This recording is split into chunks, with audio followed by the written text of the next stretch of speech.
I'm not their father. That's what she said after 18 years of marriage, 3 kids, and what I thought was a normal life. Mara told me I wasn't the father of our twin boys, Brian and Baxter. Just like that, she dropped it in the middle of asking for a divorce, barely looking up from her papers.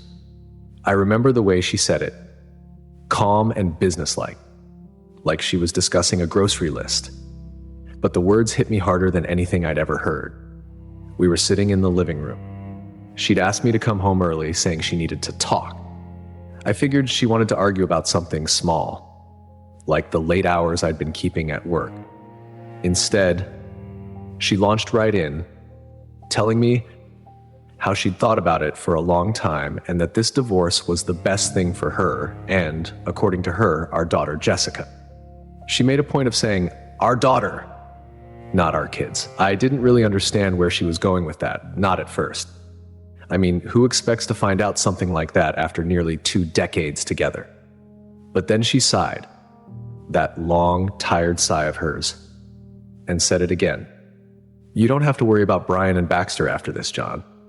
They're not yours. I remember just sitting there trying to process what she'd said. Brian and Baxter aren't my kids? What does that even mean? I was there the day they were born. I'd raised them, taught them to ride bikes, watched them grow. She just looked at me and told me the past 18 years were built on a lie. And she did it as if it were nothing. She said their father was Langford King, an old friend of ours from high school. Apparently, she'd been seeing him for the last 16 years, basically our entire marriage. All this time while I was working late, planning for a future with her, she was sneaking around with this guy, and I was the last one to know. The worst part? My kids, well, I guess I should say her kids, knew about it. Brian and Baxter had known for years. She told me she'd been honest with them, just not with me. They even joked about it behind my back. According to her, every time I tried to discipline them or talk to them seriously, she said they would laugh about it, knowing I was just the guy putting food on the table. My mind was reeling, trying to connect all the dots. Why did she stay with me if she wanted someone else? And why, after all this time, was she telling me now? Mara finally explained. Langford's wife had left him after catching them together. So now that he was available, Mara saw her chance to come clean. She wanted a new life, a better life with Langford. She didn't say it outright, but I knew what she meant. He had money, success, things I could never offer her, at least not yet. I was working towards something better, but she couldn't wait around for me to build it. She asked for a minimal amount in child support for Jessica only. She made sure to say she didn't want anything for the boys, and that's when it hit me again. They really weren't mine. She could take them, leave, and I'd have no real say in the matter. They'd been his kids from the start, and I'd just been playing the part of the clueless husband. I was numb. I couldn't respond. I just stared at her, watching her gather her things and prepare to walk out like it was any other day. As she headed for the door, I managed to ask one last question. Why didn't you tell me sooner? She paused, shrugged, and said, it just wasn't the right time. Then she left. After Mara left, I just sat there, not really sure what to do next. It felt like the walls of the house were closing in on me. That night was rough. I didn't sleep much, kept pacing from room to room trying to make sense of everything. Every corner reminded me of moments we'd shared as a family, all of them suddenly feeling fake. The next morning, I woke up with a pounding headache, and for the first time in years, I didn't care if I was late for work. The hardest part was figuring out how to deal with my kids, especially Jessica. She came home from school that day and immediately noticed something was off. She found me with a couple of empty beer bottles on the table. Not exactly how I wanted my daughter to see me, but Jessica, being the kind kid she's always been, didn't judge. She just asked me, "What's going on, Dad?" I didn't know how to break it to her, but she'd probably already sensed things were falling apart. So I just said it plainly, "Your mom asked for a divorce." Jessica didn't seem as surprised as I thought she'd be. She just nodded, like she'd been expecting it. She even knew about the affair. Turns out she'd found out from her friends weeks ago. Her friends, Leah and Carla, were Langford's daughters, and they told her their mom had caught him and Mara together. Jessica hadn't said anything to me because, in her words, I didn't want to hurt you. I told her she'd be moving in with her mother and Langford soon, along with her brothers. That's when she said something that really hit home. I'd rather stay here with you, Dad. Jessica knew her mom wanted the better life Langford could give her, but she didn't seem to care about that stuff. She just wanted some stability. We agreed that she'd stay with me every weekend and during school break. Having her around helped keep me sane. As for Brian and Baxter, they didn't seem to feel much about the split. They'd known about Langford for years, and apparently it didn't bother them. They'd come and go as they pleased, skipping dinners and blowing off family time. Myra had always let them get away with it, and now I knew why. They weren't mine. They weren't mine, and she'd never expected me to step in as a father figure anyway. That part stung, knowing I'd been kept out of that relationship with them. It was like they'd already made their choice long before I knew the truth. In those first weeks, my focus was all over the place. Work was a joke. I couldn't think straight with everything hanging over my head. My friend Elton, who worked with me on a side project, noticed right away. He and his wife, Bet, reached out to me, invited me over, and tried to give me some kind of normalcy. They were probably the only people I could talk to without feeling judged or pitied, and that meant more than I can explain. Elton reminded me that I still had that server project we'd been working on, and for the first time in a while, I felt like I had something to hold on to. At home, though, things just kept feeling empty. I'd come back from work to a quiet house, dinner leftovers in the fridge, and a list of things that used to seem important but now felt meaningless. I spent most nights on the couch, TV on, but barely paying attention, while the silence of the place became a constant reminder of what was gone. With everything going on, the one thing that kept me from completely falling apart was the server project I'd been working on with Elton. We'd been building this system on the side for years, aiming to create a server setup that could handle instant long-distance connections. I'd always thought of it as a passion project, something to focus on outside of my regular job. But now it was quickly turning into my escape. The late nights we used to put in together, tinkering with software, troubleshooting hardware issues, those became my new routine. It was the only thing that felt solid. With Mara gone, Jessica staying with me only on weekends, and the boys hardly ever checking in, I had all the time in the world to pour into this project. Elton noticed the change right away. He'd ask if I was okay, and I'd just wave it off saying I was fine. But he knew me better than that and didn't push. Instead, he kept us moving forward, focusing on what needed to get done. Eventually, we got to a point where we thought our system was ready to test in a real-world scenario. We reached out to a few contacts, and surprisingly, one State Department took an interest. They wanted to see a demo. I couldn't believe it. This thing we'd been working on in our basement and garages was about to get a real shot. And when we showed it to them, they loved it. They saw the potential. And before I knew it, we were discussing a contract to get the first setup installed. That first contract was a game changer. It was a major state project, and they were paying well enough that I finally felt like I'd made something of myself on my own term. I had the kind of focus that I'd lost years ago, probably around the same time Marcia started seeing Langford. And it wasn't just about proving something to her or anyone else. This was for me. For once, I was creating something I was genuinely proud of. Of course, there were long hours. Elton's wife, Bet, wasn't thrilled about the time he was spending away from home, but she understood what this meant to us, and she was supportive, even if it meant her husband was putting in extra hours. I made sure Elton knew how much I appreciated it. I'd tell him, "Go home, man. Bet needs you there." But he'd always laugh it off and say, "Not until this damn server is perfect." The more we worked, the better things got. We hired a few students to help with some of the grunt work, testing connections, setting up hardware, and running checks on the software. These guys were fresh out of college, eager to learn, and they kept the energy up when we needed it most. It felt good to be around people who believed in what we were building. They saw the vision and gave their all, and that motivated me even more. Soon enough, we completed the project and received a generous check. I left my day job.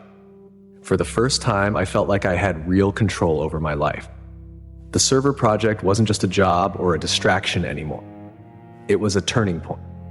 Around the same time our server project really took off, word got around that Langford King was facing problems of his own. I'll be honest, hearing that didn't exactly keep me up at night. It turns out Langford wasn't the savvy businessman he liked everyone to think he was. His father, Foster King, had built a respectable carpet company that everyone in town knew. But when Foster retired and Langford took over, things started to slide. Langford, of course, wanted to expand the business, but he went about it all wrong. He started cutting corners, using cheaper materials, and hiring less experienced workers to save costs. Eventually, Philip Hughes, a longtime employee of Foster's and a guy with integrity, started pushing back. He'd been the general manager for over a decade, someone Foster respected. But Langford didn't care about Foster's old ways or the company's reputation. He just wanted fast profits. And when Philip challenged him, Langford fired him. Philip had been one of the few honest guys at King Carpets, and his dismissal didn't sit right with the town or with Foster King. But Philip was out of work and didn't know what to do. That's where I stepped in.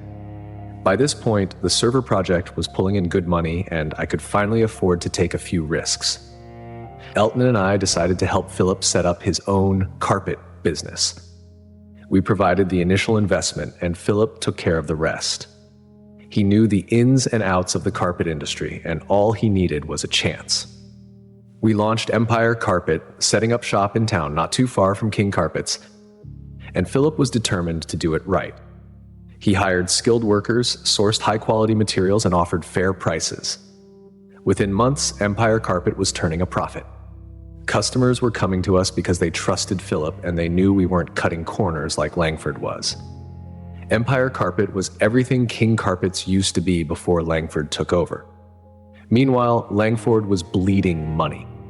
He'd burned through a lot of cash trying to expand.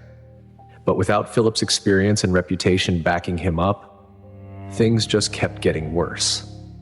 To make matters worse for him, Foster found out exactly how his son had been running. I heard through the grapevine that Foster was furious. He called in lawyers and managed to take back control of the company, kicking Langford out in the process. For me, it was strange to watch all this unfold from a distance. Marcia and Langford had torn my life apart, and now here he was, losing everything he thought he had. Marcia and the boys were still with him, but I imagined that good life she'd chased after was looking a little less glamorous now. Langford, who had once thought he was untouchable, was now living out of suitcases with Marcia in a cheap motel. Foster had removed him from the company, repossessed the house, and made sure he had no access to anything related to the business. Langford's pride had gotten him nowhere, and now he was left with nothing but debt and a reputation in shambles. At Empire Carpet, we were only getting stronger. Customers appreciated the quality and fair pricing we offered, and Philip's dedication was a huge part of that. Every month, the checks rolled in, and every month I felt like I was taking another step forward. After the dust settled from Langford's downfall, I got a surprise visitor one afternoon. Foster King himself showed up at my house, rolling up the driveway in a motorized cart. Foster was a bit of a legend in our town. He'd built King Carpets from scratch, and everyone knew him as a no-nonsense kind of guy. Now here he was, right on my porch, asking to have a chat. The first thing he asked for was a cold beer. We sat out there on the porch, two guys with a lot of history but not much in common. Foster had this calm but intense way about him. He got straight to the point and said, "I hear you're behind this Empire Carpet operation." I could tell he wasn't mad, just curious. He was watching me, trying to figure out if I'd started it to spite his son. I looked him in the eye and said, I helped Philip because he deserved a fair chance. Foster nodded, took a long drink, and didn't press me further. Sitting there, I realized I actually respected the guy. He'd made a name for himself the honest way, and that's something I couldn't say about Langford. As Foster opened up a bit, I learned that he was frustrated, ashamed of how his son had run his company into the ground. He told me that helping Philip had actually helped him too. He wanted his company to stand for something, and I think he was glad to see there was still some integrity left in the business. But it wasn't just business on his mind. He had brought along Maya, his caregiver. Maya was a kind, steady presence, looking after Foster like it was second nature. She was smart, observant, and had a way of making sure he didn't drink too much or talk himself into trouble. And I have to admit, there was something about her that caught my attention. Foster didn't miss a beat either. He noticed the way I looked at her and teased me for it, saying, "You could do worse, John." I laughed it off, but the idea stuck. Over the next few months, Foster and Maya started showing up more often, and I could see Foster was trying to play matchmaker. He'd make excuses to leave us alone, telling Maya to show me this or that around town, or he'd invite me to dinner, knowing we'd end up spending time together. It wasn't long before Maya and I started getting close, and I found myself looking forward to every visit, every conversation. One night after dinner at Foster's, Maya and I ended up on the back porch, talking late in the evening. She told me about her life, how she'd come to work for Foster, and how much she cared for him. I found myself sharing things with her that I hadn't told anyone, not even Elton. She listened, really listened, without judgment. And for the first time in a long time, I felt like someone truly understood what I'd been through. Eventually, we started spending more time together outside of Foster's little matchmaking schemes. We'd grab coffee, go for walks, and just talk about life. It was all simple. No pressure, no drama, just two people who enjoyed each other's company. It wasn't long before Maya became a big part of my life. I hadn't expected to meet someone new after everything that happened with Marcia. But there I was, finally starting to move forward with someone who actually cared about me. Not for what I could offer, but for who I was. Foster kept his jokes coming, and eventually even he seemed satisfied watching me and Maya grow closer. It was like he'd found a way to fix what Langford had broken, not just in his company, but, in a strange way, in my life too. Life had a funny way of coming full circle. Not long after Foster had pushed Maya and me together, I found myself with something I hadn't expected in a long time. A real sense of peace. Jessica had graduated and she was starting her own life, even talking about moving to Barcelona, a place she'd fallen in love with. She was doing well, independent and happy, and seeing her like that after everything made me feel like I'd done something right.